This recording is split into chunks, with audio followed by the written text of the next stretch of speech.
En mai, il y a un certain nombre de plantes remarquables. Vous avez certainement au début de mai le muguet ou lys des vallées. Tout le monde le connaît, même les enfants. C'est une plante vivace, mais aux endroits où rien d'autre ne pousse, c'est une plante idéale. Elle pousse aussi à l'ombre. Elle a de très belles feuilles et les petites fleurs sont si jolies. Mais attention, c'est une plante très toxique. Et même l'eau du vase devient à la longue empoisonnée. Donc, jetez-la pour éviter qu'un enfant ne la boive. Mais il y a encore d'autres plantes qui sont très belles et les plantes avec une histoire sont toujours adorables.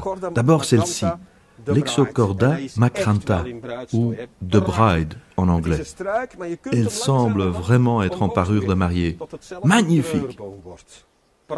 Et alors, vous avez encore l'Ancolie, une très ancienne plante de culture. Elle apparaissait déjà dans les jardins du Moyen-Âge. C'est une petite plante que nous trouvions déjà chez nous à l'état sauvage sur les collines calcaires. C'est une plante aussi avec une histoire. Et, comme souligné précédemment, les plantes avec une histoire sont adorables. Regardez bien la petite fleur. Parfois, on a l'impression de voir une petite couronne. Mais en observant plus longtemps, on peut y voir des petits oiseaux ou des petits pigeons qui semblent tenir une table ronde et qui sont en fait occupés à comploter.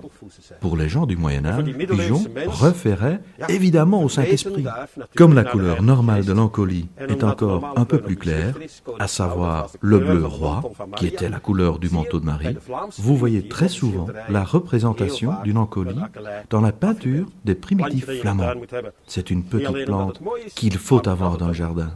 Non seulement parce qu'elle est si jolie, mais aussi parce qu'il s'agit d'une ancienne plante de culture avec une belle histoire.